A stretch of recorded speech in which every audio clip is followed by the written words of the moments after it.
Mexico after independence, a nation between freedom and threat, in 1821.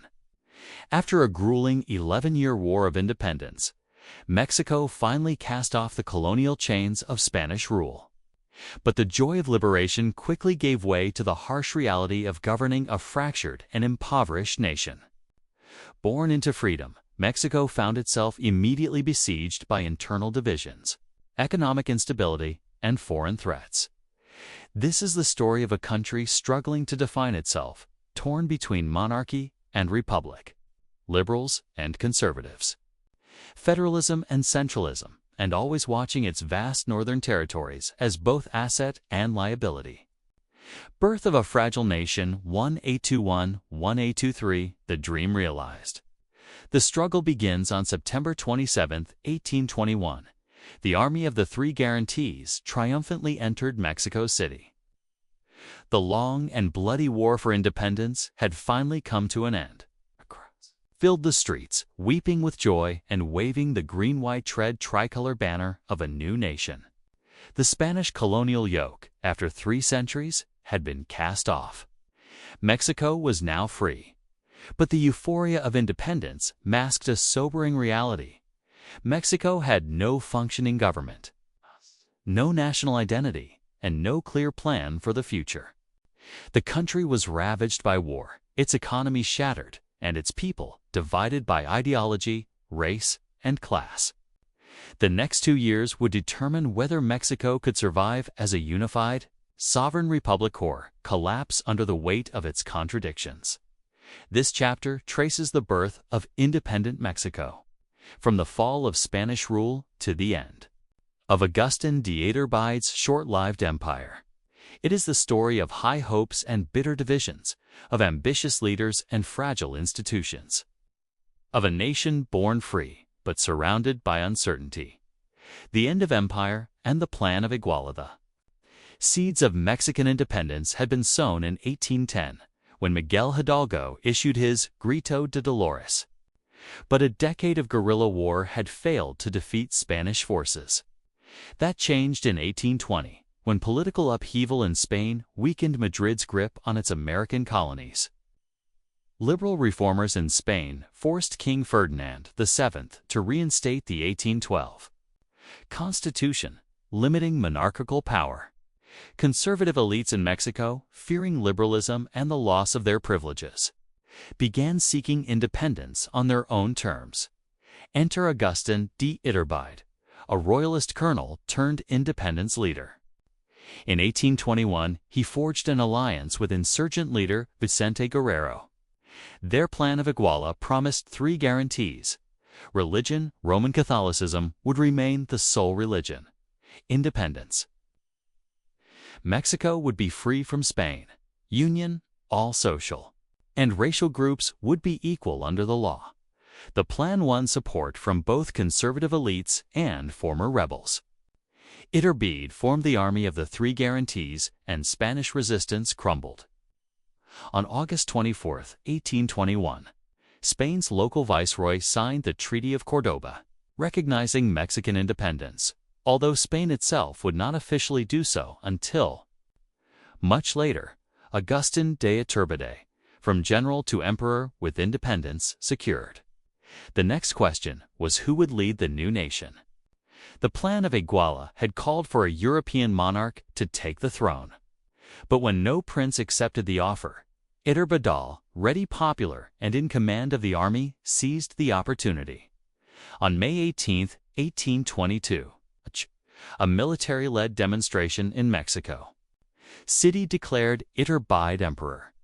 Congress, under pressure, confirmed him as Agustin I, Emperor of Mexico. A grand coronation followed, filled with pomp and imperial symbolism. At first, many welcomed the decision. Mexico, they believed, needed a strong hand to guide it through the chaos of post-independence transition. Iturbide, a charismatic figure with military clout, seemed the ideal candidate. But cracks quickly appeared.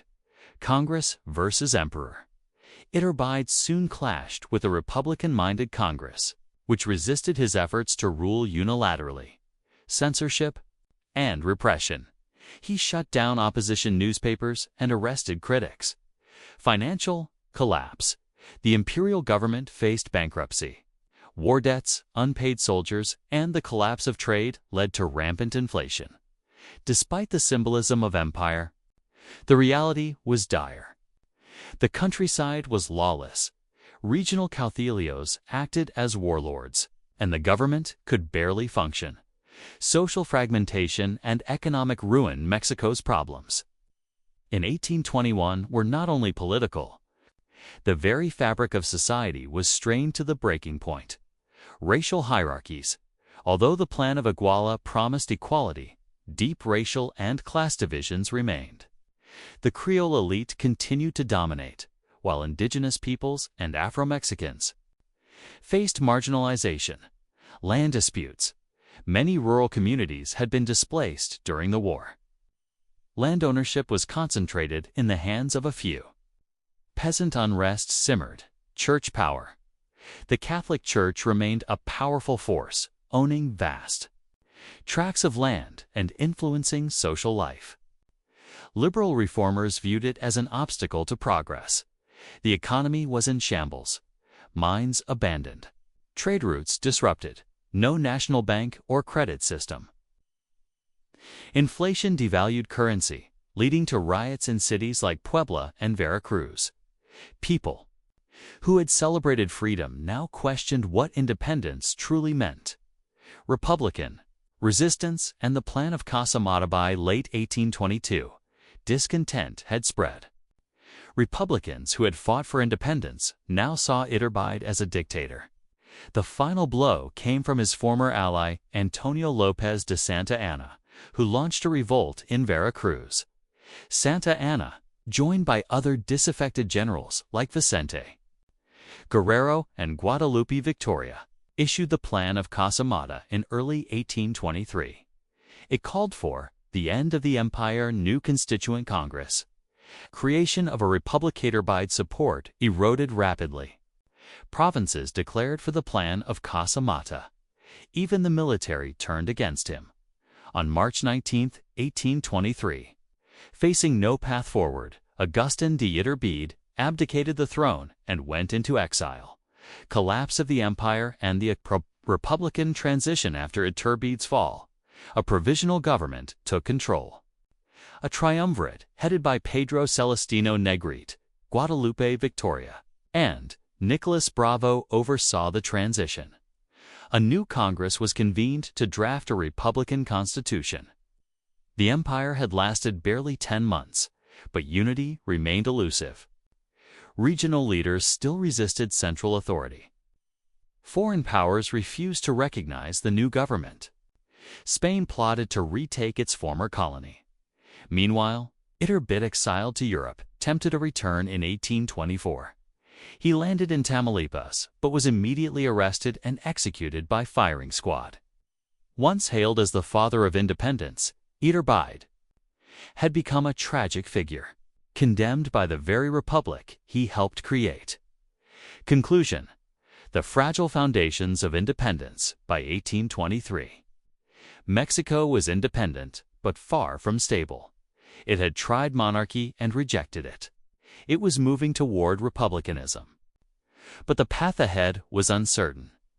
The nation had no deep democratic tradition, and its institutions were still embryonic. The problems were immense. How to unify a vast, diverse country. How to establish rule of law after years of war. How to rebuild an economy and provide for the people. How to fend off internal rebellions and foreign threats.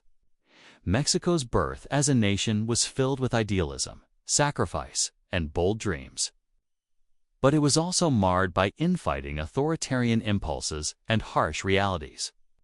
The next decades would test whether Mexico could survive its birth pangs and grow into a stable republic.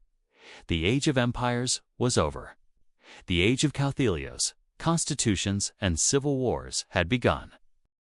The First Republic and a country divided, 1824 to 1835. Birth of a fragile republic visual. a parchment map of Mexico slowly comes into view. A voiceover begins with soft orchestral music. In 1821, after more than a decade of bloody struggle, Mexico emerged from the crucible of war free from Spain, but broken in spirit and structure. The struggle had united criollos, mestizos, and indigenous people in the name of independence. But now that the crown was gone, deep divisions resurfaced. What would Mexico be? A monarchy or a republic? A centralized state or a federation? The war had given the people freedom, but not unity. The years that followed would be marked by civil conflict, constitutional experiments, regional rebellions, and fragile dreams. This is the story of Mexico's first republic, a time when revolutionaries became rulers, allies became enemies, and the fate of a young nation hung in the balance. 1. From Empire to Republic. The fall of Iturbide. Visual portrait of Agustin de Iturbide in imperial robes, when Agustin de Iturbide crowned himself Emperor of Mexico in 1822. Many who had fought beside him in the War of Independence saw it as betrayal. His reign was short-lived, just 10 months. Faced with military dissent, economic turmoil, and political opposition, Iturbide was overthrown in 1823 and forced into exile. The empire crumbled almost as quickly as it had formed.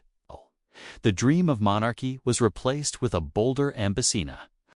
Federal Republic, inspired by the United States but forged in the fires of revolution. In 1824, a new constitution was drafted.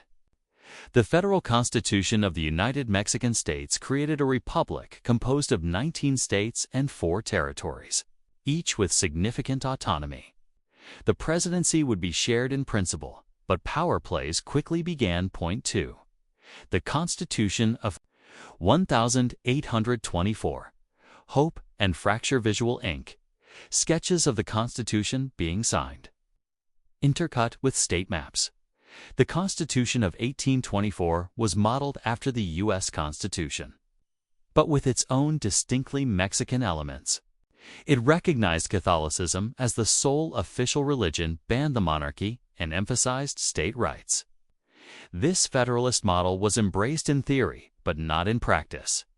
The young republic faced 3 immediate problems: a bankrupt treasury. After years of war, a deeply divided political class, Federalists versus Centralists, an uncertain military, now the strongest institution in the land. Federalists saw decentralization as freedom, giving states the right to govern themselves. Centralists, largely from elite and clerical classes, feared disorder and wanted a strong central government to unify the nation. The result? A republic already split down the middle. 3. The rise of Santa Anna and the Guadalupe Visual. A younger Antonio Lopez de Santa Anna on horseback, waving to a crowd. Out of the ashes of empire, charismatic strongmen known as Caudillos began to dominate Mexican politics. None were more influential, more controversial than Antonio Lopez de Santa Anna. Santa Anna first rose to prominence after helping overthrow Iturbide. He cast himself as a defender of the republic, a liberal and a patriot. But he was also unpredictable. He would change political sides multiple times in the years to come.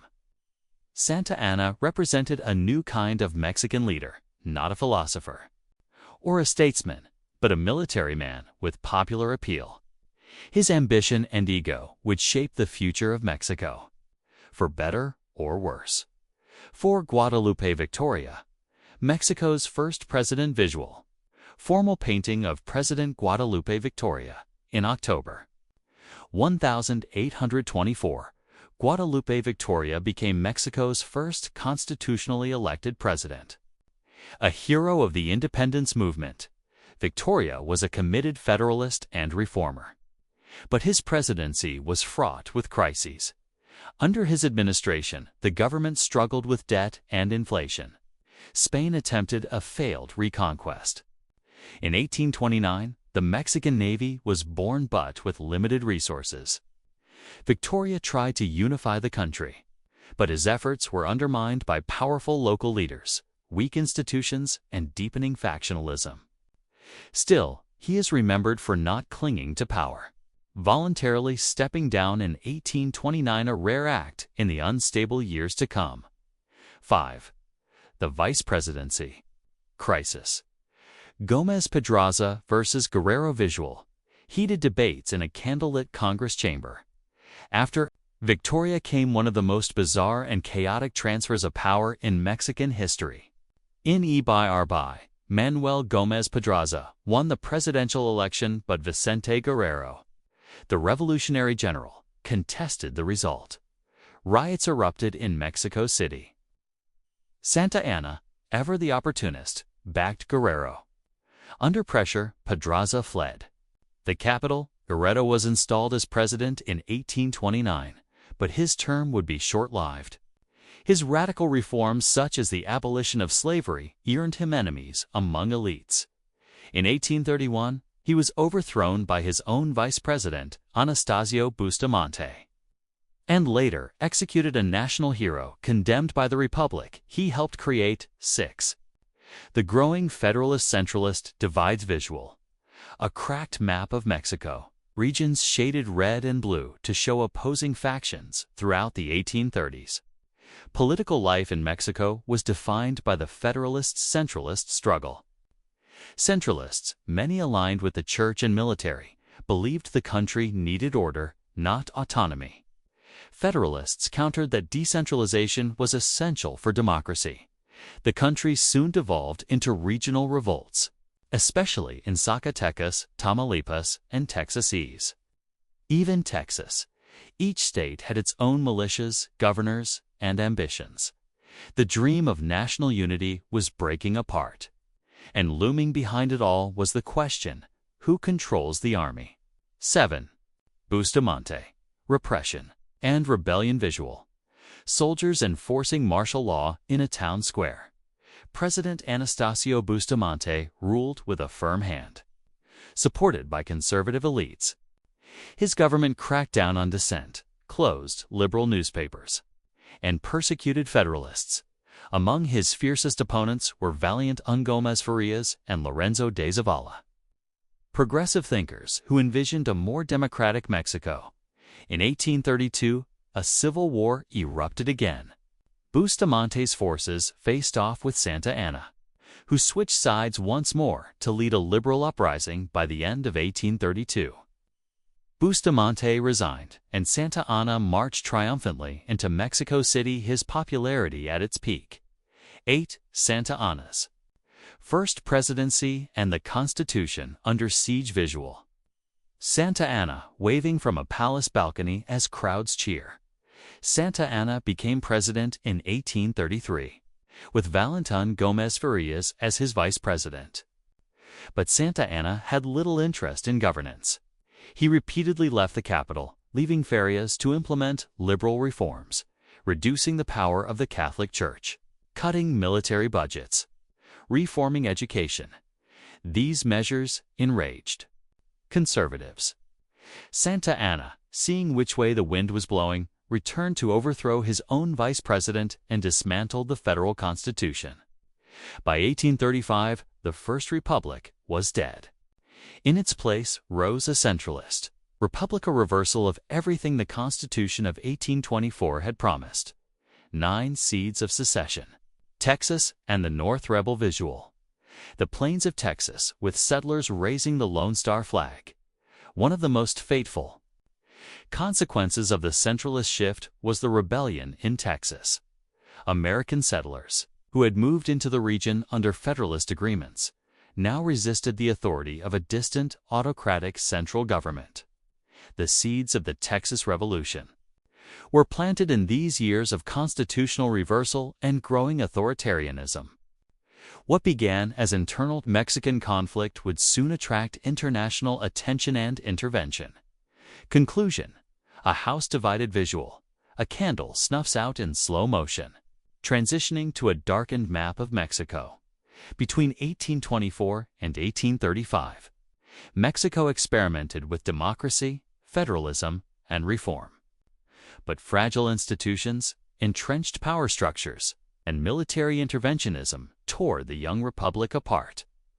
The First Republic, like the revolution that birthed it, was a promise, a vision of freedom and equality that the nation was not yet ready to fulfill. As the republic collapsed into centralism and as rebellions spread from the heartland to the frontiers, a larger question loomed. Could Mexico survive its own birth? The Centralist Republic and the Texas Rebellion, 1835 to 1836, the collapse of federalism. The rise of Santa Anna and the birth of the Texas Revolution, a nation centralized. A frontier-ignited thunder claps over a torn Mexican flag. A map fades into view with centralist red spreading from Mexico City outward. By 1835, the dream of the Mexican Federation lay in ruins. After a decade of struggle under the First Republic, Mexico had reversed course, abolishing state autonomy in favor of a powerful, centralized regime. What began as a republic of equals was now governed by decree from the capital. But the price of this control be rebellion, not just within Mexico's heartland, but in its farthest frontier. In Texas, settlers, many of them Anglo-Americans, rejected the loss of federalism. What followed would become one of the most iconic conflicts in North American history. This is the story of the Centralist Republic and the Texas Rebellion, a tale of broken promises, military might, and the first fracture in Mexico's national identity. 1. 1835. The end of federalism and the Seven Laws visual. Soldiers marching into state congresses, taking down the flags of individual states. After overthrowing his own vice president, Santa Anna returned to power with the backing of conservatives. In 1835, a new constitution known as La Siete, Lies the Seven Laws, was implemented. This document abolished the states, replacing them with centrally controlled departments, removed universal male suffrage, granting voting rights only to wealthy property owners, strengthened the presidency, giving Santa Anna almost unchecked authority. It was a return to authoritarian rule under the guise of order. But the decision proved catastrophic. States that had enjoyed self-rule, such as Zacatecas, Jalisco, and Coahuileros, in armed rebellion. Nowhere, however, was the resistance more determined or more consequential than in Texas, the Mexican state of the northeastern frontier. 2. A brewing storm in Texas visual. Rugged lands with Anglo settlers plowing fields and Mexican soldiers watching. The region of Texas had been a powder keg since the early 1820s, under Federalist policies. The Mexican government had invited Anglo-American settlers into Texas to populate the sparsely inhabited land and defend against Native American raids. These settlers agreed to become Mexican citizens, follow Catholicism, and abide by Mexican law, but few did. By 1830, there were over 20,000 Anglo settlers, and only about 3,000 Tejanos, Mexican-born Texans. The cultural divide was immense. Tensions escalated with laws restricting immigration from the United States and banning slavery laws many settlers ignored. When the federal Constitution was abolished in 1835, many Texans saw this not as reform, but tyranny. To them, this was no longer Mexico, it was a dictatorship. 3. The spark of rebellion visual. Mexican troops confronting armed settlers at Gonzales. The rebellion began in October 1835 at the town of Gonzales. Mexican authorities attempted to reclaim a cannon given to settlers for defense. The settlers refused, hoisting a flag reading, "Come and take it." Shots were fired. The Texan War of Independence had begun. This was not merely a local skirmish, which was a declaration. Texians, supported by volunteers from the U.S., began organizing militias. They seized Mexican garrisons in Goliad and San Antonio. Santa Anna responded with fury. 4. Santa Anna marches north visual. Santa Anna in uniform, flanked by loyal troops. As they crossed the Rio Grande, by early 1836. Santa Anna had assembled a force of nearly 6,000 troops and personally led the march north to crush the rebellion. His goal was clear, not just to defeat the insurgents, but to make an example of them. It was a grueling winter march across hundreds of miles of wilderness. Supplies were limited, morale was poor. But Santa Anna believed a swift, brutal victory would silence dissent across the Republic, his destination. San Antonio de Bexar, where a small band of rebels had fortified an old mission known as the Alamo. 5. The Alamo, siege, sacrifice, symbol visual dawn, breaking over the Alamo. Defenders preparing for battle in February 1836. Santa Anna's army surrounded the Alamo. Inside were approximately 200 defenders, including figures like James Bowie, William B. Travis, and Davy Crockett. For 13 days, the defenders held out. Then, on March 6th, Santa Anna ordered a final assault. Every defender was killed. Santa Anna spared only women and children. It was a tactical victory, but a strategic disaster. The brutality of the Alamo shocked the Anglo world. Remember? The Alamo became a battle cry, a symbol of resistance. 6. Goliad Massacre, another blow to Mexico's image. Prisoners in Goliad kneeling before firing squads. Just weeks after the Alamo, another grim event took place. Colonel James Fannin, having surrendered at Goliad, expected fair treatment as a prisoner of war. Instead, Santa Anna ordered the execution of over 350 prisoners. They were marched out and shot en masse. The Goliad massacre further galvanized Texan forces. What had been a fight over federalism became a war for independence. American volunteers, newspapers, and weapons flooded into Texas. The rebellion was now a revolution. 7. The runaway scrape and the Battle of San Jacinto Visual. Civilians fleeing eastward, pursued by advancing troops. As Santa Anna moved east, Texan, civilians and retreating troops engaged in the runaway scrape. A chaotic flight from the Mexican army then came. April 21, 1836. General Sam Houston, with just 900 men, ambushed Santa Anna's camp near the San Jacinto River. The attack lasted just 18 minutes. Over 600 Mexican soldiers were killed. Santa Anna himself was captured the next day, hiding in a peasant's clothes.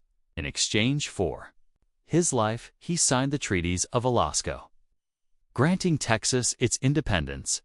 Though the Mexican government never ratified the treaties, the war was over. Santa Anna returned to Mexico a disgraced leader. 8. Aftermath, a republic lost. And a republic-born visual.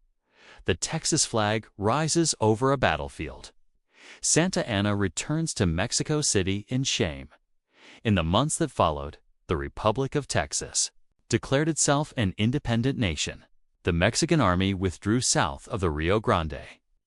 Mexico entered a period of political chaos. Santa Anna was removed, then returned to power later, again and again. The Centralist Republic, created to unify Mexico, had instead fractured it. Texas was lost. Other regions like Yucatan and even California began questioning their loyalty to Mexico City. The seeds of Mexican disintegration had been sown. Conclusion: a high cost of control. A burning map of Mexico, zooming in on the gaping hole of Texas. The Centralist Republic, born from a desire for unity and strength, instead ignited war, rebellion, and foreign intervention. The loss of Texas was more than a territorial defeat. It was a symbolic rupture in the Mexican experiment of nationhood. In trying to hold the republic together through force, Mexico's rulers had forgotten what had made independence possible. In the first place, liberty, pluralism, and regional voices. As the 1830s ended, Mexico stood wounded. Its authority questioned, its borders shrinking, and its future uncertain. The Gadsden Purchase and Mexico's territorial decline, 1836 to 1854 defeat. Diplomacy and the selling of a nation in retreat visual. A blackened map of Mexico, its northern half slowly fading away. From 1836 to 1854, Mexico whence? A proud empire of nearly 2 million square kilometers suffered its most devastating territorial losses. In just under 2 decades, it ceded nearly half of its national territory to its northern neighbor, the rising imperial giant known as the United States of America, from the Texas Revolution through the Mexican-American War and concluding with the Gadsden Purchase. This era marked not only the shrinking of Mexico's borders, but the diminishing of its political power, national identity, and diplomatic leverage. This is the story of defeat and diplomacy of war, occupation, debt, and the ultimate sale of soil. This is the true story of Mexico's territorial decline. 1. Texas lost, the beginning of the end. 1836 to 1845 visual, the Lone Star. Flag fluttering over San Jacinto battlefield. After Santa Anna's defeat at San Jacinto in 1836, the Mexican government refused to recognize Texas independence, calling the treaties of Velasco void since they were signed under duress. But Texas was gone in every way that mattered. It operated as an independent republic with its own military diplomacy, and ambitions chief among them, joining the United States in 1845. That ambition was realized when the U.S. annexed Texas. Mexico viewed it as a provocation and a violation of its sovereignty. It was no longer a matter of lost influence, was now a march toward war. 2. The road to war. Border disputes and manifest destiny visual U.S. settlers pushing westward. American flags planting deeper into Mexican land. The border between Mexico and Texas was disputed. Mexico recognized the Nueces River as the boundary. The U.S. claimed the Rio Grande. When President James K. Polk, a believer in manifest destiny, sent troops into the disputed territory in 1846. The confrontation escalated into war. American forces clashed with Mexican soldiers. Polk declared that Mexico had shed American blood upon American soil. It was a war that Mexico did not want but could not avoid. The Republic, politically fractured and militarily unprepared, now faced the most powerful nation in the Western Hemisphere. 3. The Mexican-American War, 1846-1848. Visual, massive battle scenes Buena Vista, Veracruz, Chapultepec. The war raged from 1846 to 1848. Key American victories at Palo Alto, Buena Vista, and the siege of Veracruz exposed Mexico's logistical weakness. U.S. forces, led by General Zachary Taylor and General Winfield Scott, pushed deeper toward the capital. Then, in September 1847, American troops stormed Chapultepec Castle and entered Mexico City. It was a total and humiliating defeat. Mexico's capital was occupied. Its government collapsed. There was no choice left but to negotiate surrender. 4. Treaty of Guadalupe Hidalgo, 1848. A nation-sliced visual, U.S. and Mexican envoys signing the treaty under candlelight. On February 2, 1848, the Treaty of Guadalupe Hidalgo was signed. Under its terms, Mexico ceded over 55% of its territory, including present-day California, Nevada, Utah, Arizona, New Mexico, and parts of Colorado, Wyoming, and Texas. The U.S. paid $15 million in compensation, mere pennies, for what it gained. All Mexicans living in the ceded areas were offered U.S. citizenship, though most would face decades of discrimination and marginalization. The land was gone. The damage irreversible. Mexico's elite were shocked, its people angry. Its political system broken. 5. Aftershock: Mexico's political collapse, 1848 to 1853. Visual: a carousel of short-lived Mexican presidents, coups, and exiles.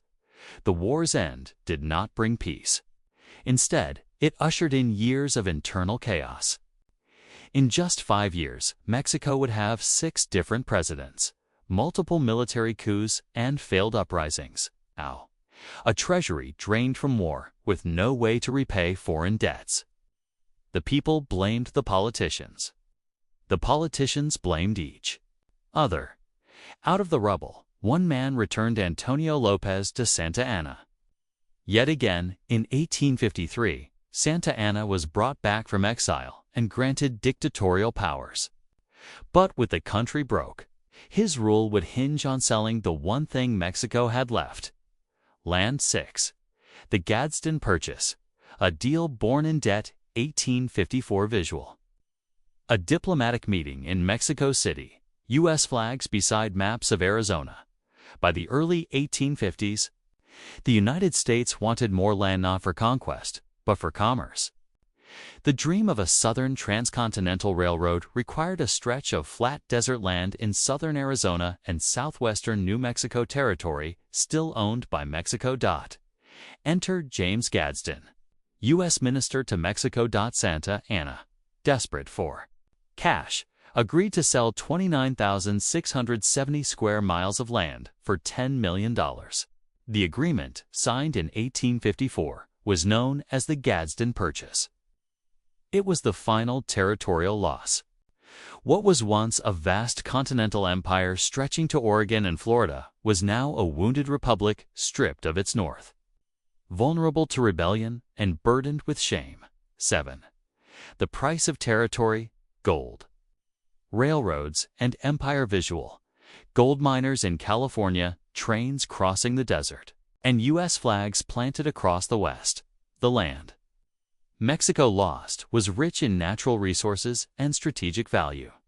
California's gold would fuel the U.S. economy. Railroads would link the Pacific to the Atlantic. Arizona and New Mexico would form vital parts of the American Southwest. Mexico didn't just lose territory, it lost opportunity, power, and future wealth. What the U.S. gained through purchase and war, Mexico lost through instability, debt, and division. The Gadsden Purchase, though small in area, symbolized the end of Mexican territorial integrity. 8. The legacy of loss, national trauma, and identity. Crisis. Visual: Mexican citizens protesting, flags torn in half, church bells tolling. The territorial losses of 1836 to 1854 created a deep wound in the Mexican psyche. Generations grew up with a sense of betrayal and humiliation. In response, nationalists called for renewal of land spirit and sovereignty. Out of this trauma would eventually emerge the reform movement of Benito Juárez, a more aggressive stance against foreign intervention. A new Mexican nationalism forged in struggle and resistance. But for now, in the shadow of the Gadsden Purchase, Mexico was a country in mourning, its wounds fresh, its future uncertain. Conclusion: borders redrawn, identity remade. Visual: a faded map of the old Mexico, slowly morphing into its modern borders. Between 1836 and 1854, Mexico lost over 900,000 square miles, nearly 55% of its territory. It had faced betrayal from within, invasion from without, and the overwhelming force of a rising American empire. Yet Mexico endured. Broken, yes, but not destroyed. Out of this period of loss would rise a new determination to resist domination, to fight for reform, and to never again sell the soul of the nation. Next comes the era of revolution, reform, and redemption. The Reform War and the rise of Benito Juárez. 1855到1856 liberals, conservatives. And the battle for Mexico's sole introduction. From fragmentation to ideological war. Visual: a darkened Mexico City, torn between two flags, one red, one white symbolizing division. By 1854, Mexico was a wounded nation. Humiliated by foreign defeat, bankrupt from endless conflict, and bleeding from territorial loss. It now faced a more dangerous enemy, itself. The war that followed was not one of conquest or rebellion, but of ideology. At stake was the very identity of Mexico. Would it be ruled by the church and the military, guided by tradition and hierarchy? Or would it be a secular, liberal republic, grounded in equality and law? This is the story of the Reform War and the rise of one of Mexico's most iconic leaders, Benito Juárez, a man born in poverty, destined to confront emperors and determined to rebuild the Mexican Republic. One after Santa Anna. The call for change visual. Santa Anna departing into exile once more. As crowds cheer his exit in 1854, after selling Mexican land in the Gadsden Purchase. Santa Anna was once again ousted, this time seemingly for good. His rule had left Mexico bankrupt, fragmented, spiritually broken. The revolt that ousted him, known as the Plan de Atla, was led by a coalition of liberals, regionalists, and military officers tired of dictatorship. Their goal was not just to remove a man, it was to reform an entire system. To do that, they turned to a new generation of thinkers and leadersmen like Melchor Ocampo, Miguel Lerdo de Tejada, and Benito Juárez. The rise of Benito Juárez Malha. The Zapotec reformer visual, a humble indigenous village in Oaxaca. A young Juárez walking with books in hand, born in 1806 in San Pablo Guilatao, Oaxaca. Benito Juárez was a full-blooded Zapotec Indian who lost his parents at a young age. He spoke no Spanish until age 12, but through hard work, he became a lawyer, a judge, and eventually governor of Oaxaca. By the 1850s, Juárez was known as a fierce liberal reformer, committed to the separation of church and state, the rule of law over military power, education and civil rights for all Mexicans, especially the indigenous. In a country dominated by Creole elites and generals, Juárez's rise was nothing short of extraordinary. He would become the first indigenous president of Mexico and a symbol of national rebirth. Point 3. The Reform movement begins 1855 to 1857 visual. Congress halls filled with debate. Liberal papers printing by the thousands. With Santa Anna gone, liberal leaders pushed forward a series of bold, radical reforms, known collectively as La Reforma. Key legislation included Ley Juárez y Bawu ended military and ecclesiastical special courts. Ley Lerdo, 1856, forced the church to sell unused lands, opening them to private ownership. Ley Iglesias, 1857, regulated church fees and protected the poor from being charged for sacraments. Then came the most revolutionary act, the Constitution of 1857. This new constitution guaranteed freedom of speech, press, and religion, abolished privileges for the military and clergy, reaffirmed Mexico as a secular state. To liberals, it was the dawn of a modern Mexico. To conservatives, it was an assault on God, tradition, and national unity. For the outbreak of the Reform War, 1858 visual. Church bells ringing in defiance. Conservative soldiers taking positions in 1858. Conservative generals and clergy rejected the Constitution of 1857 and declared a rival government in Mexico City. They appointed Felix Zuloaga as president and labeled Juárez and the liberals as rebels. Juárez, who had assumed the presidency after Comonfort's resignation, was forced to flee to Veracruz, where he established his constitutional government in exile. Thus began the Reform War, La Guerra de Reforma, a civil war fought not just with guns, but with ideas. Both sides claimed to represent the true Mexico, but only one could prevail. 5. The War Years 1858 to 1861 visual. Battles across a torn Country Guanajuato, Puebla. Veracruz. For 3 years, Mexico was engulfed in bloodshed. The conservatives, backed by the church, had superior weapons and funding. But the liberals had something stronger: legitimacy and growing foreign support.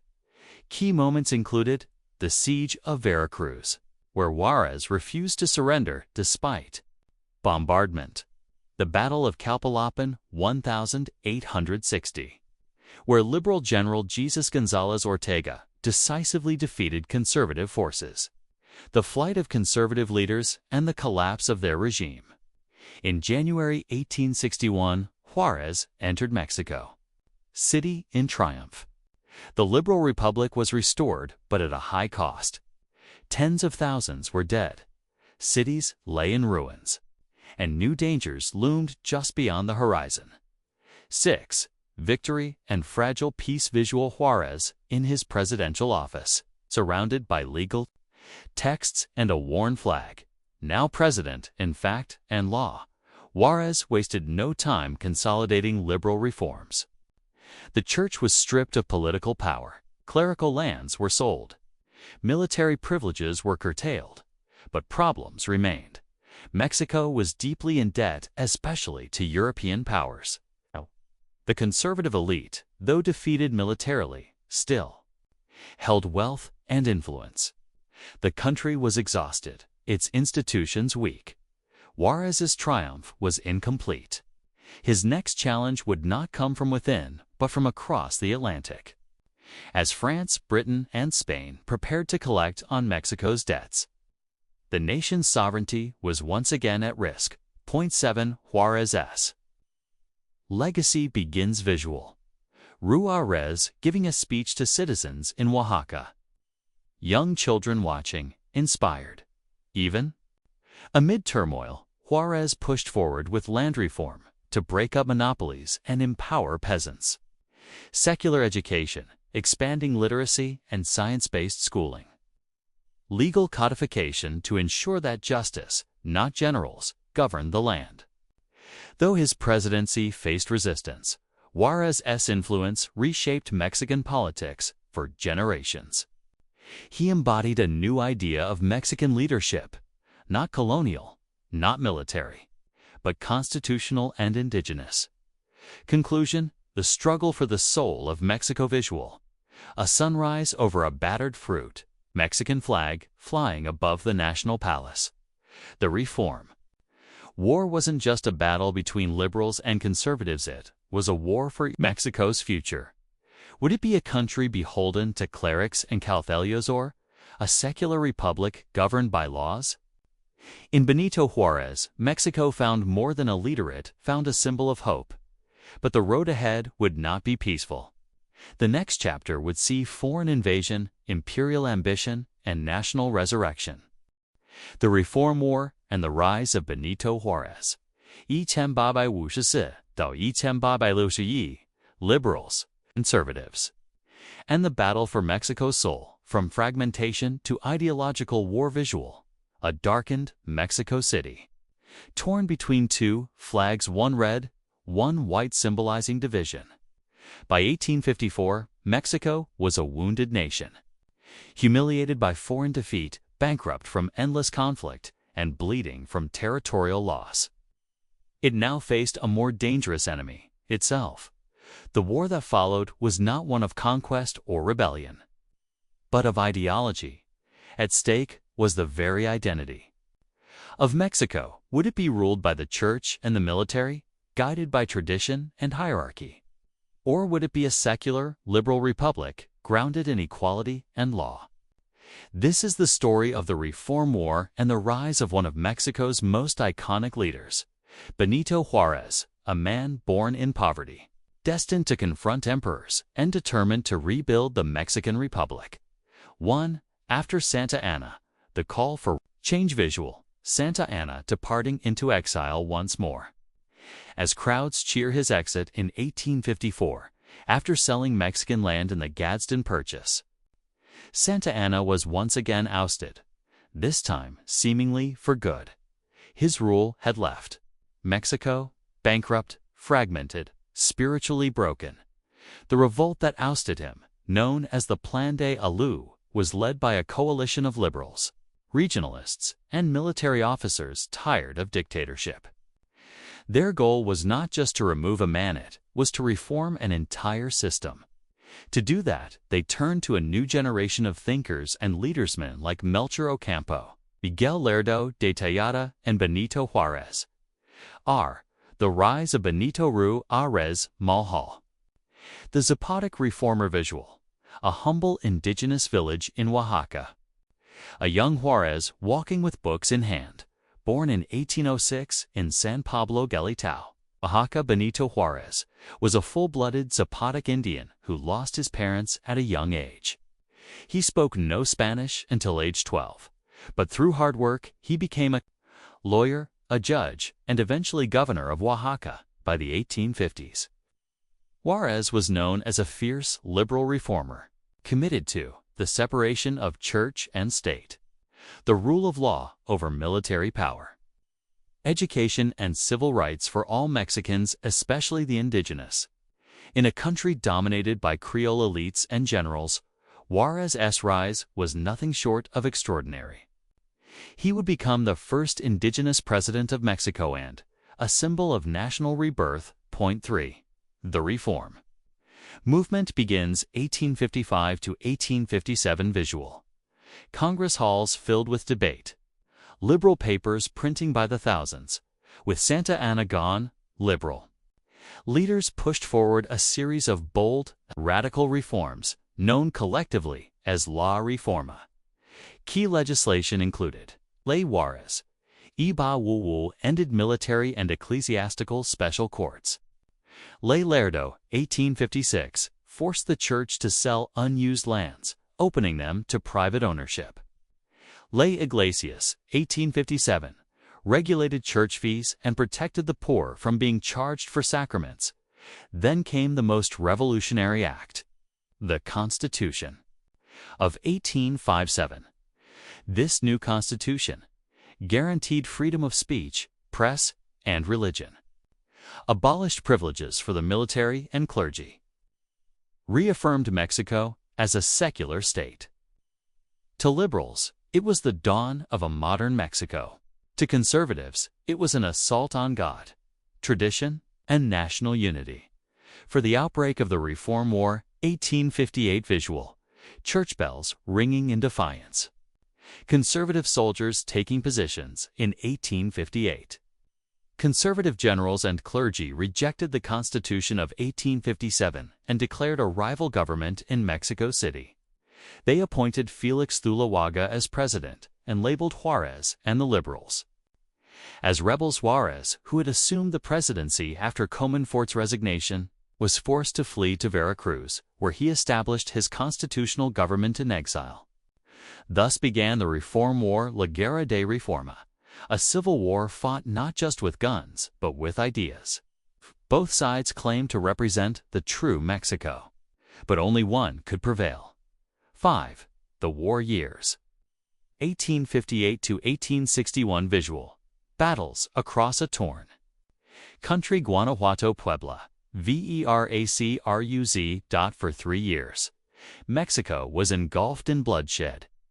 The conservatives, backed by the church, had superior weapons and funding, but the liberals had something stronger: legitimacy and growing foreign support. Key moments included the Siege of Veracruz, where Juárez refused to surrender despite bombardment; the Battle of Calpalapan, 1860, where Liberal General Jesus González Ortega decisively defeated conservative forces; the flight of conservative leaders and the collapse of their regime. In January 1861, Juárez entered Mexico City in triumph. The Liberal Republic was restored, but at a high cost. Tens of thousands were dead. Cities lay in ruins, and new dangers loomed just beyond the horizon. 6. Victory and fragile peace. Visual. Juárez in his presidential office, surrounded by legal texts and a worn flag. Now president in fact and law, Juárez wasted no time consolidating liberal reforms. The church was stripped of political power.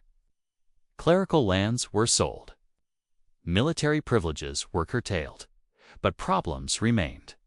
Mexico was deeply in debt, especially to European powers. The conservative elite, though defeated militarily, still held wealth and influence. The country was exhausted, its institutions weak. Juárez's triumph was incomplete. His next challenge would not come from within, but from across the Atlantic. As France, Britain, and Spain prepared to collect on Mexico's debts, the nation's sovereignty was once again at risk. Point 7. Juárez's legacy begins visual. Juárez giving a speech to citizens in Oaxaca. Young children watching, inspired. Even amid turmoil, Juárez pushed forward with land reform to break up monopolies and empower peasants. Secular education, expanding literacy, and science-based schooling. Legal codification to ensure that justice, not generals, governed the land. Though his presidency faced resistance, Juárez's influence reshaped Mexican politics for generations. He embodied a new idea of Mexican leadership, not colonial, not military, but constitutional and indigenous. Conclusion: the struggle for the soul of Mexico visual. A sunrise over a battered Mexican flag flying above the national palace. The reform. War wasn't just a battle between liberals and conservatives, it was a war for Mexico's future. Would it be a country beholden to clerics and caudillos, or a secular republic governed by laws? In Benito Juárez, Mexico found more than a leader, it found a symbol of hope. But the road ahead would not be peaceful. The next chapter would see foreign invasion, imperial ambition, and national resurrection. Juárez and the restored republic, reform, resistance, and legacy. 1867 to 1872 returned from the ashes as the French retreated in disgrace, and Emperor Maximilian stood before a Mexican firing squad. The nation looked to one man to bring order, justice, and stability back to the Republic. Benito Juárez. His return to Mexico City in 1867 marked not just the physical restoration of a government, but the rebirth of a national vision founded on republicanism, secularism, and equality under the law. But the path ahead was anything but smooth. Political enemies remained. The economy lay in tatters, and the wounds of occupation and civil war still bled through Mexican society. The collapse of the empire and the Juárez restoration. After Maximilian's execution in June 1867, Juárez returned to a ruined capital. Streets were desolate, public buildings were damaged, and the administrative machinery had collapsed. His government had spent years in guerrilla resistance, constantly on the move, and now faced the enormous task of reconstruction. But Benito Juárez did not waver. With characteristic resolve, he re-established the constitutional order based on the 1857 Constitution. The restored republic was not simply a return to the status quo. It was a renewed commitment to liberalism. 2. Reasserting liberalism and the reform agenda now in full control. Juárez pushed forward with the reform laws. Separation of church and state was fully enforced. Church lands remained nationalized, stripping the Catholic Church of its immense property holdings. Civil marriage and secular education became the foundation of civic life. But Juárez didn't stop there.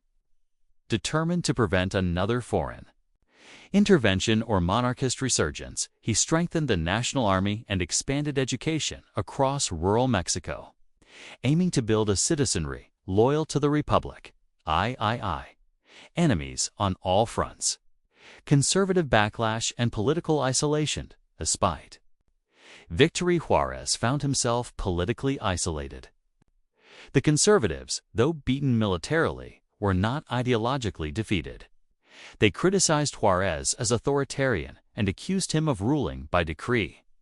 Meanwhile, former allies in the liberal camp began to break ranks. In 1867, presidential elections were held. Juárez ran against General Porfirio Díaz, a rising military hero of the resistance. Diaz accused Juarez of clinging to power and exploiting the state of emergency to prolong his rule. Juarez won the election, but the seeds of division had been sown. 4. Economic ruin and recovery efforts. The economy was in a desperate state. Railroads lay in ruins. Agriculture and mining production had plummeted.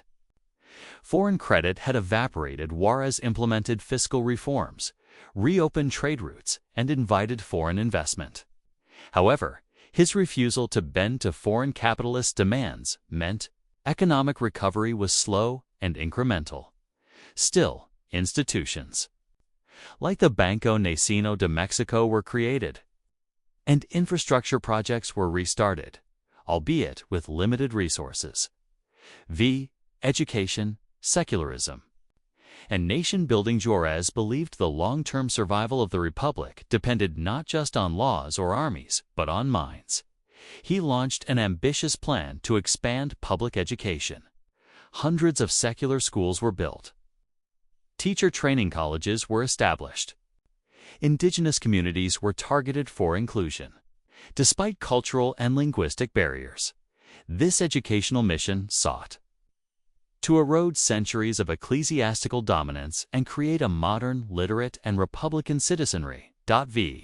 Indigenous identity and Juarez's legacy. Benito Juarez was an indigenous Zapotecand. This fact made his presidency unique in the Americas. He became a symbol of racial and social mobility in a country long dominated by Spanish-descended elites. However, Juarez did not govern as an indigenous leader. His policies emphasized national unity, constitutionalism, and modernization over ethnic rights or autonomy. For many indigenous communities, this created a paradox. Juarez was a hero, but also a leader whose reforms often disrupted traditional structures. Nonetheless, his personal story, rising from poverty to the presidencies, cemented him as a national icon. Porfirio Diaz and the shadow of ambition. Porfirio Diaz, though defeated in the 1867 election, remained a vocal critic. He argued for democratic rotation in leadership and accused Juarez of betraying the republic's ideals. In 1871, Juarez again ran for re-election. Despite health issues and mounting opposition, he narrowly defeated Diaz and Sebastián Lerdo. De Tejada Diaz rebelled, launching the Plan de la Norte, a call to arms demanding no re-election. Although his uprising failed, the discontent signaled that Juarez's presidency was reaching a critical point. 8. Death and the end of Treaty. Death and the end of Iran. July 18, 1872, Benito Juarez died suddenly of a heart attack while working in his office. His death stunned the nation. He was succeeded by Sebastián Lerdo de Tejada, his political ally and fellow liberal. But Juarez's passing marked the end of a chapter. His leadership had guided Mexico through its darkest crises: civil war, foreign occupation, and near-total collapse. IX's legacy, the father of the Republic. Juarez's legacy is complex and profound. He preserved the Mexican Republic against monarchy, clerical reaction, and imperial conquest. He institutionalized liberal reforms that shaped the modern Mexican state. His indigenous origins inspired generations to believe in equality and upward mobility. Yet he also governed with rigidity, faced internal opposition, and sometimes prioritized power over inclusion. Even so, Benito Juarez became a national martyr, a symbol of Mexican sovereignty, reform, and resistance. His famous quote lives on: "Entre los individuos, como entre las naciones, el respeto al derecho ajeno es la paz." Among individuals, as among nations, respect for the rights of others is peace. Epilogue. A republic reborn with Juarez's death, Mexico stood at a crossroads once more. The republic he fought to defend was secure but not immune to corruption, ambition, or authoritarianism. New actors would soon rise, none more ambitious than Porfirio Diaz, who would take Mexico into a new era, one of development and dictatorship. But, for now, the nation paused to reflect on a leader whose stern, determined presence had helped it survive, whose ideals would echo far into the future. Porfiriato, order, progress, and oppression. 1876 to 1911, the general takes the reins in 1876. The thunder of rebellion once again shook the Mexican Republic. At its center stood General Porfirio Diaz, the former war hero and defeated political rival of Benito Juárez. After leading an armed revolt under the banner of no re-election, Diaz ousted Sebastián Lerdo de Tejada and seized power. What followed would be one of the longest and most paradoxical eras in Mexican history: the Porfiriato time of rapid modernization. Foreign investment, national pride, and brutal authoritarianism. For 35 years, Diaz ruled Mexico with the iron hand of a caudillo and the sleek polish of a modernizer. The rise of Porfirio. Diaz, the plan of Tuxtepec. Porfirio Diaz first emerged as a national figure during the wars against the French and the Second Mexican Empire. A general of impeccable bravery, he gained a reputation for military discipline and patriotism. In 1876, opposing Lerdo's re-election, Diaz launched the plan of Tuxtepec, denouncing dictatorship and promising democratic renewal. Ironically, his coup would lead to an authoritarian regime far longer than any before it. Diaz's first presidency began in 1877, though briefly stepping aside. In 1882, respect constitutional limits. He returned in 1884 and never left. 2. Consolidation of power and political control. Diaz's rule rested on a principle he famously summarized as pan o palo bread, or the stick: reward compliance, crush resistance.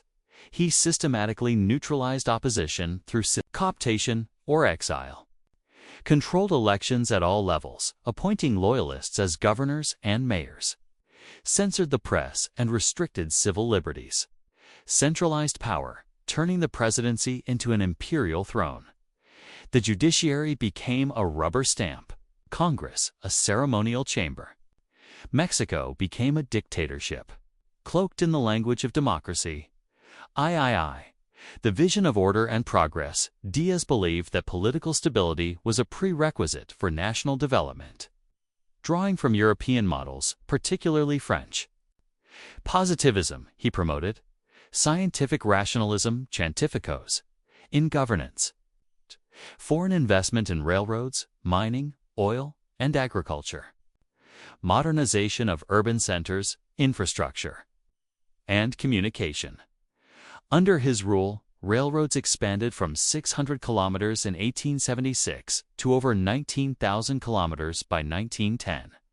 Foreign investment surged, especially from the U.S., Britain, and France. Telegraphs, electricity, and industry transformed Mexico's cities. But this progress came at a great cost. 4. The científicos and the technocratic elite group of technocrats and intellectuals, known as the científicos, dominated Diaz's administration. Inspired by the ideas of positivist thinker Auguste Comte, they believed that order and hierarchy were natural. The elite should govern. Indigenous and rural populations were backward and needed guidance, led by José Yves Limencher. These advisors helped Diaz shape economic policy, but their worldview reinforced inequality, racism, and elite control. The cost of modernization, inequality and dispossession. While cities gleamed with electric lights and grand boulevards, the rural majority suffered deeply. Land concentration exploded. By 1910, 1% of landowners controlled nearly all arable land. Indigenous communities were dispossessed by legal reforms favoring private property over communal holdings. Peasant debt slavery peonage trapped millions on haciendas. Labor conditions in mines, factories, and plantations were brutal, with long hours, low pay, and no protections. Diaz's regime protected the interests of landowners and foreign investors, not workers or farmers, via foreign capital and economic dependency. The Porfiriato courted foreign capital with open arms. As a result, U.S. companies dominated railroads, oil, and mining. British and French banks controlled financial sectors. German settlers and investors expanded into southern Mexico. Mexico's exports soared. Silver, copper, henequan, and oil, but profits flowed abroad. Industrialization enriched a small elite while deepening economic economy. Dependency. The slogan Mexico, the mother of foreigners and the stepmother of Mexicans, captured the popular resentment. 7. Indigenous repression and cultural erasure. Despite Diaz's own mestizo origins, his regime pursued aggressive policies to civilize indigenous peoples. Languages, traditions, and communal practices were suppressed. Thousands were forcibly relocated, enslaved, or massacred, especially during revolts. The Yaqui and Maya faced military campaigns to displace them from valuable lands. Diaz's vision of modernity was Eurocentric. He celebrated classical European aesthetics, rejected Mexico's indigenous past, and filled the capital with neoclassical architecture modeled on Paris. 8th workers' strikes and the limits of control. By the early 1900s, tensions boiled over. The Cananea copper strike 1906 in Sonora saw miners demand fair wages and conditions. The strike ended with U.S. troops assisting in crushing the rebellion.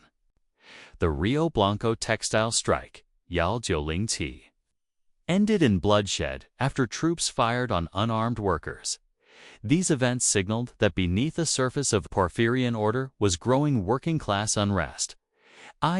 Cracks in the regime, political aging, and discontent. By 1910, Porfirio Diaz was nearly 80 years old, yet still clinging to power. In an interview with American journalist James Creelman in 1908, Diaz seemed to signal he would allow free elections. This emboldened opposition figures, chief among them Francisco I. Madero, a wealthy but idealistic reformer from Coahuila, who called for real democracy and constitutional order. When Diaz changed course and decided to run again in 1910, imprisoned Madero, he sparked a fire he could no longer control. Legacy of the Porfiriato, pride and pain. Porfirio Diaz is among the most controversial figures in Mexican history. His legacy includes achievements: stabilized a fractured nation, modernized infrastructure and cities, positioned Mexico as a player on the world's economic stage. Failures: repressed democracy and civil rights, created vast inequality and rural suffering, fostered foreign domination of the economy, ignited the revolution that would end his regime. He famously declared, "Poor Mexico, so far from God and so close to the United States." And yet, his policies bound Mexico even closer to foreign powers. The spark of revolution, November 1910. Francisco I. Madero escaped from prison, declared Diaz's regime illegitimate, and called for a nationwide uprising. Across Mexico, peasants, workers, and rebels rose in defiance. Within months, Diaz, after decades of power, was forced to resign and fled to exile in France. Dying in 1915, the Mexican Revolution had begun a seismic upheaval that would redefine the nation. The Mexican Revolution, Land, Liberty, and the Fight for the Nation, 1910 to 1920. *1. The volcano rumbles. The early 20th century opened with a fragile calm in Mexico, but beneath the surface, deep discontent was simmering. The long rule of Porfirio Diaz had brought modernization, railroads, foreign investment, and glittering cities. But at what cost? The wealth was unequally distributed. Rural peasants, landless and dispossessed, suffered under debt peonage. Indigenous communities had lost their ancestral lands. Workers toiled in factories under brutal conditions. Political dissent was crushed, and the democratic institutions of the republic had become mere ornaments of dictatorship. Mexico was a volcano ready to erupt. In 1910, the people of Mexico stood at a historic crossroads. The struggle that followed 10 years of revolutionary war would be one of the most complex and violent upheavals in Latin American history, birthing heroes, traitors, martyrs, and a new national identity. 2. Seeds of Revolution, the Porfirian crisis. Porfirio Diaz had ruled Mexico since 1876, save for a brief interlude. His regime, known as the Porfiriato, had established order through repression, centralized authority, and a facade of constitutional rule. Yet by 1900, the economic boom, fueled by foreign capital and concessions to foreign companies, had alienated nearly every segment of Mexican society. Peasants and indigenous communities lost communal lands ejidos to haciendas and foreign mining interests. Workers lived in poverty, faced brutal work conditions, and lacked any rights to unionize or strike. Middle-class intellectuals, denied political participation and increasingly aware of liberal and progressive currents in Europe and the United States. Diaz's announcement in an interview with U.S. journalist James Creelman in 1908 that Mexico was ready for democracy and he would not seek re-election ignited a wave of political activism. Though Diaz later reversed course and decided to run again, the door had opened. 3. Francisco Madero, and the first spark. Francisco I. Madero, a wealthy landowner from Coahuila with democratic ideals, emerged as a leading voice of opposition. He published La Sucesión Presidencial en el país, a book criticizing Diaz's dictatorship and calling for political reform. When Diaz predictably won the 1910 election in a clearly rigged process, Madero was arrested, but he soon escaped to San Antonio, Texas. From exile, Madero issued the Plan of San Luis Potosi, calling for an armed uprising on November 20, 1910, while the initial response was scattered. Revolutionary movements in various regions began to gain momentum, notably those led by Emiliano Zapata in the south and Pancho Villa in the north. For the collapse of the old order. By May 1911, Diaz's regime was in crisis. Rebel victories mounted. Madero's movement, once dismissed as naive, was now a threat. Facing mounting pressure, Diaz resigned and fled to exile in Paris. Madero entered Mexico City, 2 mass celebrations, and was elected president later that year. But the revolution had only just begun. Madero, a reformer but not a radical, sought compromise and order. He retained much of the Porfirian bureaucracy, military, and economic structure. This alienated both conservatives, who saw him as dangerous, and revolutionaries like Zapata, who saw him as a betrayer of the cause. In response, Zapata issued the Plan of Ayala, denouncing Madero and calling for immediate land redistribution. Mexico's new leader, caught between opposing forces, would not last long. 5. Huerta's counter-revolution and repression, 1913. General Victoriano Huerta, with support from reactionary elements, foreign diplomats, especially the U.S. Ambassador Henry Lane Wilson, and some discontented elites, staged a coup known as the Decena Tragica, 10 Tragic Days. Madero and his vice president, Pino Suarez, were arrested and later assassinated.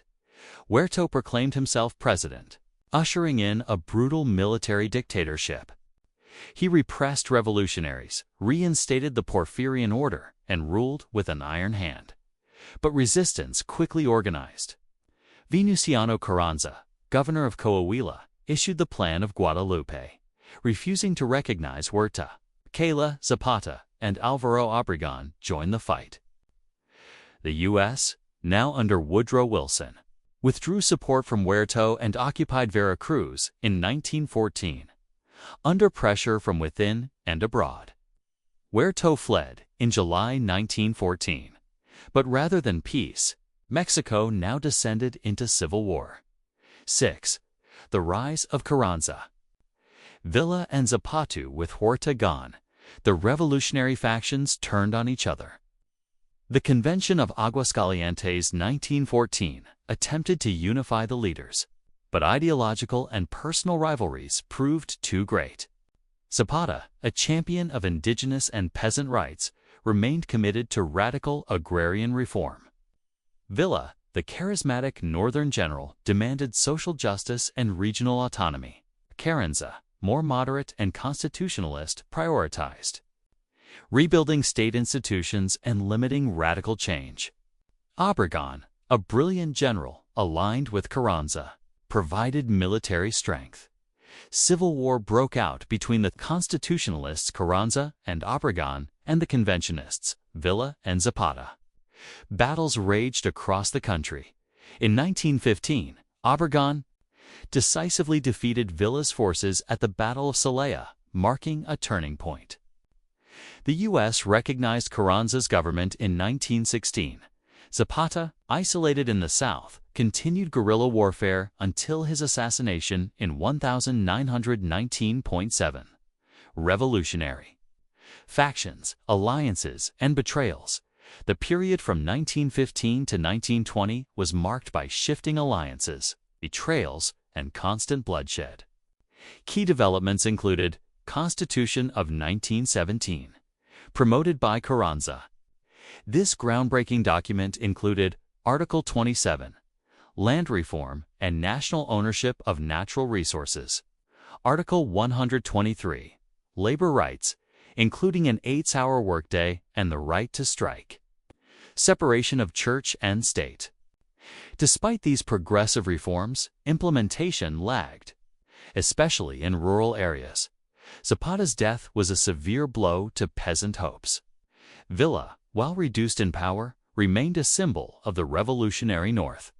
Carranza, now president, focused on consolidating power, but increasingly alienated key allies. In 1920, Obregón broke with Carranza, who attempted to impose a successor. Obregón staged a revolt, known as the Plan of Agua Prieta, marched on Mexico City, and had Carranza assassinated. 8. The Constitution of 1917, a new social contract. The Constitution of 1917, though born in the chaos of war, remains one of the most progressive constitutions in Latin American history. It addressed the core grievances that had sparked the revolution.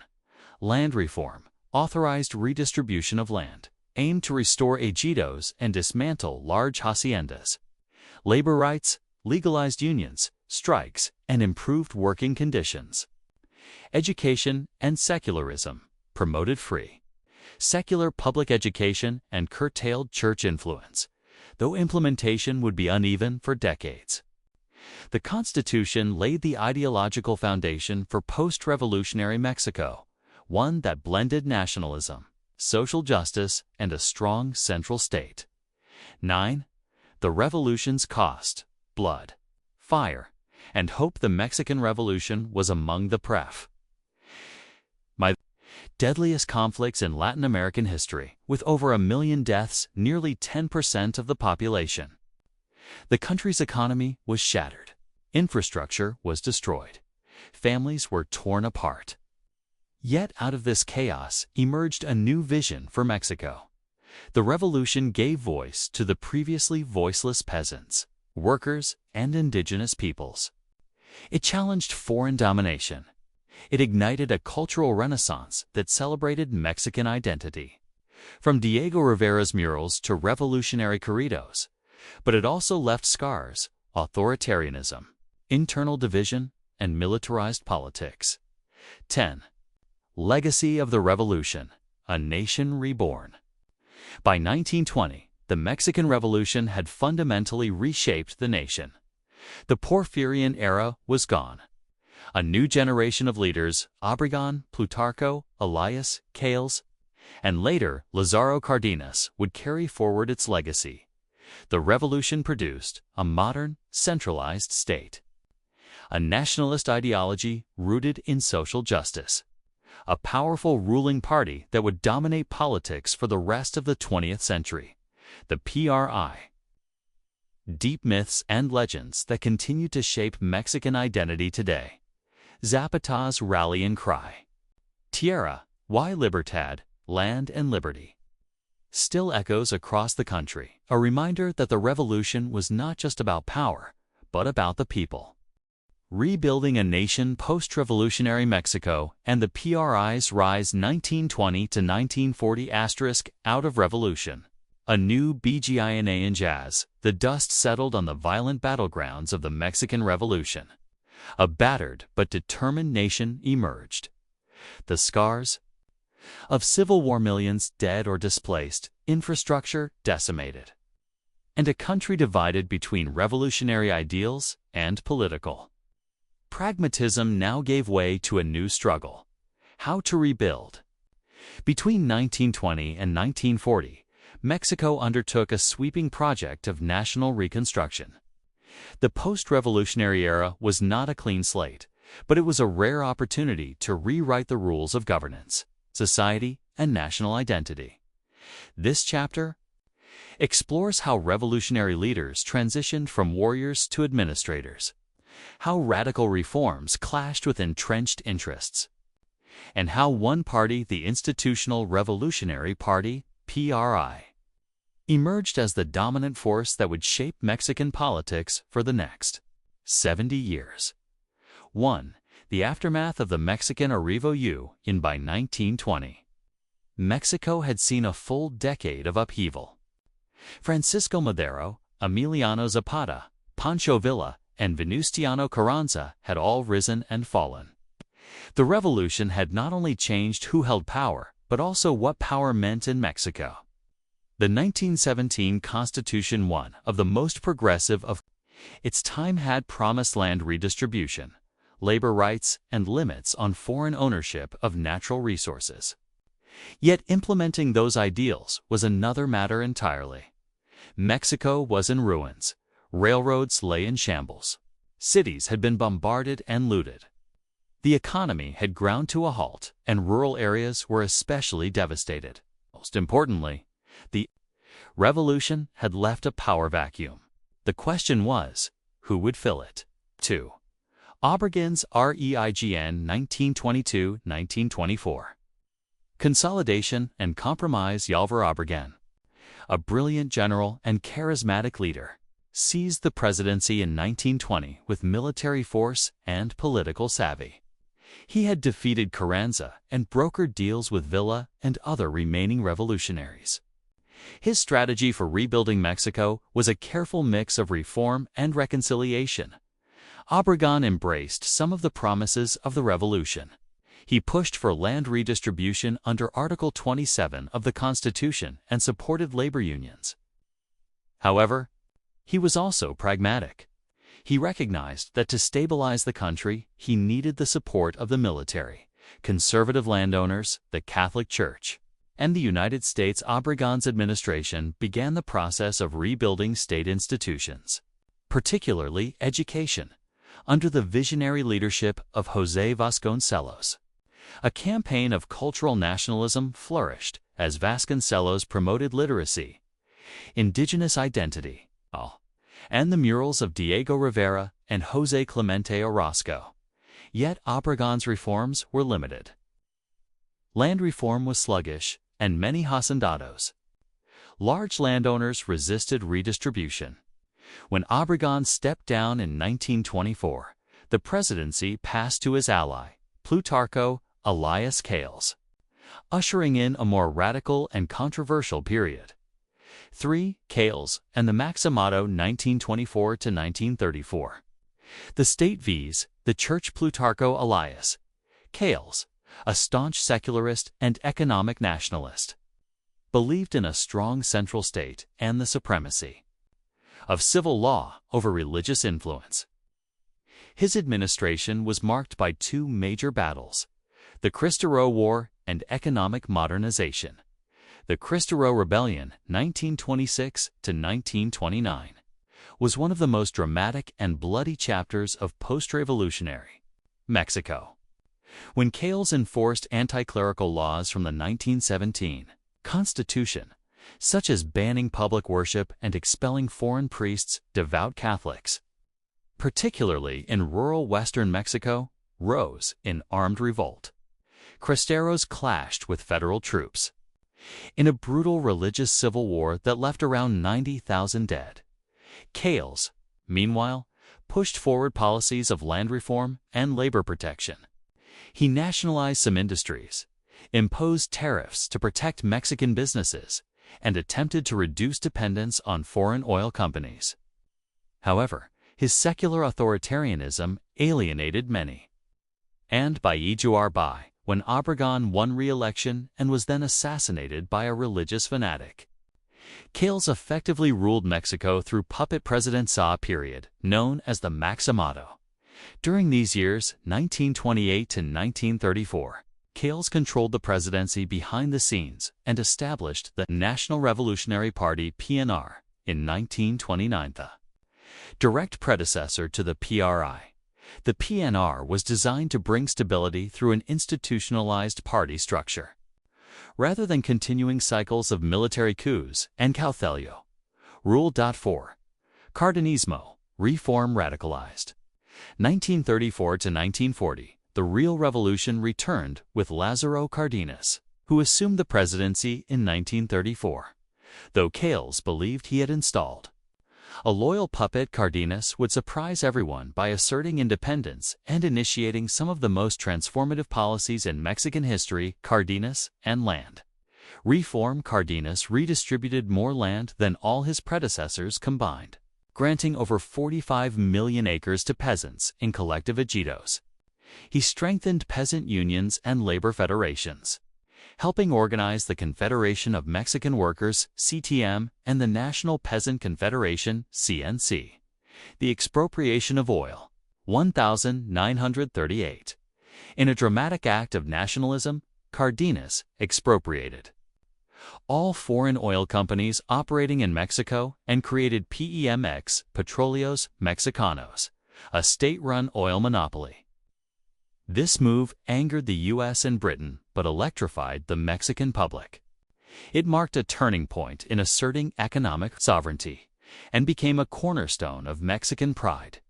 Education and culture. Cárdenas expanded rural education, emphasized indigenous inclusion, and continued the muralist tradition. He was deeply committed to the idea of a pluralistic and socially conscious Mexico. Exile of Cales in a symbolic and strategic move. Cárdenas exiled Cales in 1936, formally ending the Maximado and asserting the supremacy of the presidency over any individual cautelio. Under Cárdenas, the PNR evolved into the Party of the Mexican Revolution (PRM), reorganized around labor, peasant, military, and popular sectors. This corporatist model would later be fine-tuned into the PRI. The Institutional Revolutionary Party. 5. The PRI, the revolution becomes INSTI-2 by 1940. Mexico had transitioned from a revolutionary state to an institutionalized one. The revolution was no longer fought with rifles and machetes, but managed through party bureaucracy and corporatist control. When Manuel Avila Camacho succeeded Cárdenas, the country entered a more conservative, business-friendly phase. The PRI's rise as the dominant political force was complete. Built on the ashes of civil war and held together by a balancing act of populism, patronage, and pragmatism, the party claimed the revolutionary mantle, but now operated as a mechanism for stability and control. It would govern unchallenged for the next 70 years. 6. National identity, culture. And the new Mexico. The post-revolutionary period wasn't just political. It was cultural and psychological. The state worked to forge a cohesive Mexican identity, drawing on indigenous heritage, revolutionary martyrdom, and mestizo nationalism, Art, education, film, and literature flourished with government support. Muralists like Rivera, Orozco, and Siqueiros covered public buildings with epic depictions of workers, peasants, and revolutionary heroes.